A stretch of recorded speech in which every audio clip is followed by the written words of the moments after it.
hard work. From my own money, nag-withdraw talaga ako para dito. Dagdag pa tayo ng isa pang maleta para sa lahat ng pinamili natin. Sunscreen muna ako guys kasi nagpre-prepare na nga ako dahil aalis kami para ipamigay na nga itong mga ito. Sunscreen muna ako. Alam niyo maganda sa sunscreen na to guys, kahit na konti lang yung ilagay mo, para ka na rin naka-foundation. So ang gamit ko palang tinted sunscreen is sa mga hindi pa nakakaalam, itong Brilliant Tinted Sunscreen na sobrang ganda. Mayroon na rin pala itong SPF 50 PA+++ para protektado talaga yung skin natin sa araw. Very lightweight lang siya sa mukha, madali siyang i-blend, para ka na rin naka-foundation, hindi matapang ang amoy. Higit sa lahat, long-lasting siya sa mukha. Hindi siya nababasa ng pawis, hindi siya oily sa mukha, hindi siya drying sa mukha. Lahat ng magagandang quality na hinahanap nyo sa isang tinted sunscreen, nasa Brilliant na guys. Hindi ako sa buong Thailand trip namin, dito talaga ako nag-base. Nag-travel ka sa, hindi nawawala yung lakad dito, lakad dyan, punta dito, punta dyan, ganun. And very, very hassle kung magpapayong ka pa, kung may nagbubukas ka ng payong. Kaya sa mga unexpected na galaan guys, perfect talaga yung mga tinted sunscreen para protektado yung skin mo kahit biglaan ka maglakad sa araw. So, magsisimula na tayo sa ating haul! Sobrang excited ako. Pinakauna dyan, syempre hindi mawawala. Ewan ko kung alam nyo to, itong inhaler na to, nasikat sa Thailand. And walang ganito sa Pilipinas. Kung meron man, from Thailand lang din yon at mga nagre-resell. Hindi ko alam kung anong pangalan niya dahil hindi ko nababasa. Nakakakita ko ng ganitong nagbibenta, bumibili talaga ako guys. Hindi ko alam kung ang tawag dyan, basta inhaler ata ang tawag nila. Ito klase ng inhaler. Hindi ko alam kung ano to, pero every time na may dumadaan sa akin sa FYP ko na nagsasabing must buy in Thailand, ito lagi yung ano nila, ito lagi yung nire-recommenda nila. Dahil ko pa alam or hindi ko pa naamoy yung amoy nito, pero ito talaga yung must buy nila. Kaya yan, ipapamigay ko rin ito sa lahat ng mga kakilala ko na working or estudyante na lagi na-stress para kapag kailangan nila, syempre, magagamit nila. Yan. Ito guys, alam nyo, hindi talaga ako makaget over. Ito, nakikita nyo to, sabon ito at sobrang bango niya. As in, may mga iba-ibang shape pa, may shape pa ng mango. Ganun, tapos, nung nakita ko to, sabi ko, bibilhin ko talaga to. Sobrang bango niya. As in, ayan. Tapos, ito pa, heart. O, diba? Ay! Kailan ba kami ginawa na wala akong nahulog? Mga sabon yang mga yan guys. Yan o, yan. Mga sabon yan. And ito, ipapamigay ko din sa lahat ng mga pinsan ko, sa lahat ng mga friends kong kikay-kikay. For sure, magugustuhan nila to. Sobrang ganda ng amoy niya. Pero for sure, magtitira ko sarili ko ng siguro 2. Pero yun, ipapamigay ko rin to sa mga kaibigan. Bilangin nyo kung ilang sabon ang mabibili ko. Another sabon, turmeric soap. Ayan. At ito, ipapamigay ko naman sa mga kaedad ko na tumatanda na dyan. Bukod sa turmeric soap, mayroon din akong biniling mga aloe vera soap. And of course, hindi mawawala yung mga nagtitrending sa social media ng mga sabon. Ayan, binili ko doon din. Sobrang mura nila doon. At ito ipapamigay ko din sa mga pinsan ko, sa mga kaibigan ko. Ipapamigay ko din sa mga kakilala ko na gumagamit ng ganitong sabon. Ito naman, rice milk soap. Nasabon ko na ito dati nung nagtatrabaho pa ako. Good siya sa skin. Ayan, sobrang dami ko ding binili. Ibibigay ko lang din ito sa mga kakilala ko, of course. So next naman guys, itong e.l.f. Nagtitrending ito, hindi ko din alam kung bakit or hindi ko din alam kung paano ito ginagawa, paano ito ginagamit guys. Pero binili ko siya kasi mura siya doon. So bumili lang ako ng 2 at kung nagustuhan ko siya, bibili na lang ako online. Next is itong Alada soap. Trending ito sa Thailand pero hindi ko pa siya natatry. Sabi nila maganda to, sabi nila dito sa Pilipinas effective daw to, ganun. Pero ito ibibigay ko sa sa mga kakilala ko na gumagamit ng Alada. Nabudo lang din ako nung nagbebenta niyan. Next is itong makeup brush. Guys, ewan ko kung nakikita niyo ito sa Miniso. Nakikita niyo ba sa Miniso? Kasi ganito yung nabibili ko sa Miniso. Ayan o, Melinda yung pangalan. Mura siya doon sa sa Tofu Skincare. Mura siya doon kaya binili ko. Mahilig ako sa makeup brush. Marami akong nakatabak dyan ng makeup brush. Parang naglalaban ng mga makeup brush. Kasi feeling ko yung mga ginagamit kong panglinis doon, yun yung dahilan kung bakit ako nagkaka-pimple. Kaya ang ginagawa ko, hindi ko siya nililinisan kapag marumi na, kapag alam kong sobrang gamit na, tinatapon ko siya tapos pinapalitan ko na siyang another makeup brush. So, yun. Another makeup brush. Ito naman very handy lang siya pang travel. Itong Perfect Whip na to is ginagamit ito ng pinsan ko. Nakita ko siya doon. Kaya sabi ko, bibiliin ko to para sa kanya. Bili ako ng Pond's na sobrang daming powder. Sobrang cute kasi nila. Saka hindi ko alam kung ano magagamit ko to. Kaya ipapamigay ko lang ito sa lahat ng mga kakilala ko. Glue-free na eyelash extension. Marami din akong eyelash extension or ano bang tawag? May tawag dito. Naman siya false eyelashes. Cluster lashes. Mascara. Ito talaga yung ginagamit ko guys na mibili. Nakita ko siya doon. Mura lang din siya doon. Pants ulit na ano tawag dito? Compact powder. Yan. For sure, marami akong mapagbibigyan nito kasi pinag-aagaw nila yung ganito. Is itong magic color na lip gloss. Mga eyeshadow. Alam nyo guys, sa lahat ng makeup, pinaka-favorite ko talaga, eyeshadow. Hindi ko alam kung bakit, pero nasisiyahan ako kapag may nakikita akong mga makeup na iba-ibang kulay, ganun. Eyeshadow, itong lahat. Guys, meron akong pinsan na mahilig mag-makeup. Kaya bibigay ko sa kanya to at matutuwa talaga siya dito. Itong whitening body serum. Next is itong, itong body tone up in shower, na hindi ko alam kung bakit ko to binili. Sabi sa inyo, mahilig ako sa makeup brush. Makeup brush, nahulog na naman, di ba?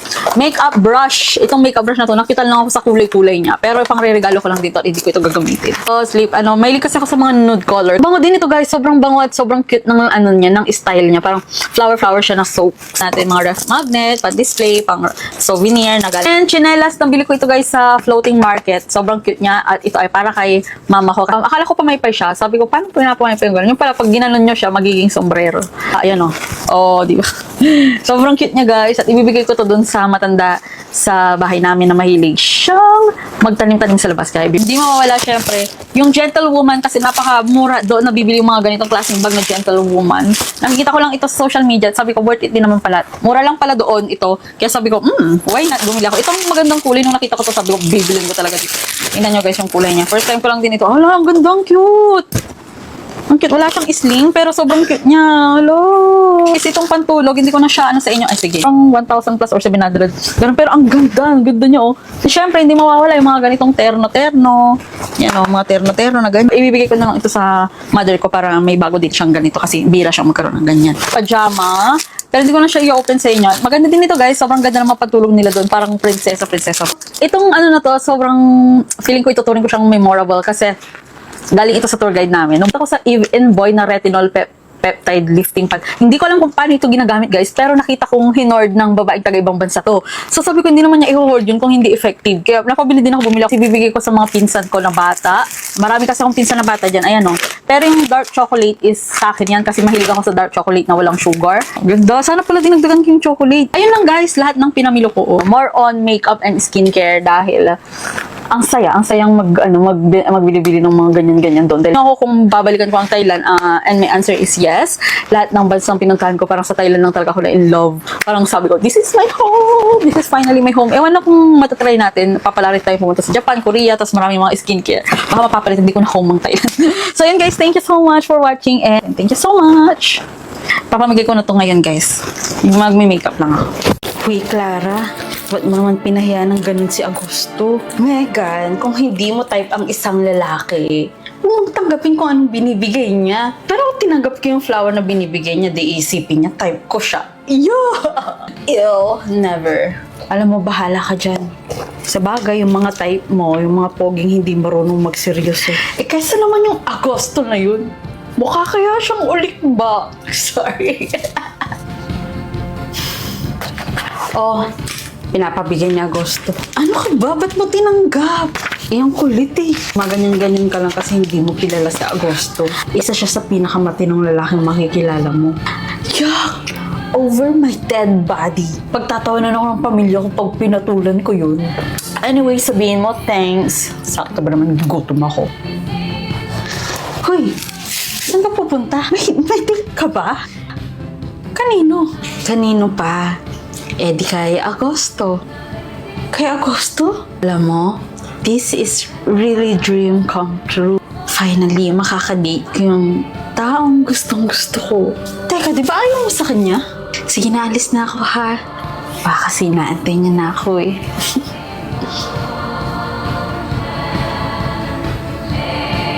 Ano nangyayari? Good afternoon po, tita. Si Clara ho. Oh, Megan. Ipagsabihan mo nga yung best friend mo na yun. Mula nung naging jowa niya yung Agosto na yun, hindi na gaanong umuwi yun. Hindi naman ganun yung anak ko eh. Ay, napatay siya dun sa pangit na yun. Alam mo, mahinala kami ng tatay niya. Siguro ginayuman ng Agosto na yun yung anak ko. Hoy, Clara, ba't di ka pumasok? Okay ka lang ba? Ba't ka umiiyak? My God. Megan, sabihin mo kay Agosto, pagkita siya sa akin. Mahal na mahal ko siya. Hindi ko kaya nung wala siya, Megan. Ayoko siyang mawala. Ikakamatay ko pag nawala siya, Megan. Kausapin mo si Agosto, Megan. Kakawala ng buhay ko kapag tuluyan niya na akong iniwan. Hoy, Clara, gumising ka nga.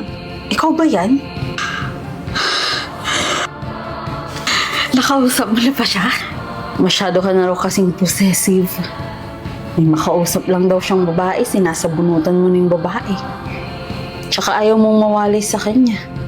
Eh sabi niya may sarili din naman siyang mundo, hindi lang ikaw. And in short, ayaw ka na niya. Hindi pwede. Hindi pwede, Megan. Hindi pwede. Tita, si Clara ho. 4 na araw na po siyang hindi nagre-reply sa akin. Tapos hindi rin po siya nagpapakita. May ibibigay po sana ako sa kanya. Hindi mo ba nabalitaan yung nangyari sa anak ko? Ang alin po? Get unready with me while I talk about my first horror experience dito sa bahay na to. Kung nagtataka kayo kung bakit ako nakaganito, kasi nag-shoot ako ng POV. Sa wakas, after 1 or 2 weeks, nakapag-POV na rin ako. Galing kami sa Thailand. After 2 years, saka ulit nagkasakit ng ganon. Isang linggong may sakit ang ate nyo. Marami na kaming mga paranormal experience dito sa bahay na to. Minsan, syempre, kung ikaw ang nakatira dito, iisipin mo na baka coincidence lang. Judge kayo na rin siguro magsabi kung paranormal experience ba talaga siya. Ang pinakauna ko ikikwento sa inyo, pero mga panahon yun, ang kasama ang bisita namin dito sa bahay is yung mga kaibigan namin. Kasi yung bahay namin, sobrang tahimik talaga. So yun, nung time na yun, siguro alas 12 na or 3 na, ganun yung oras.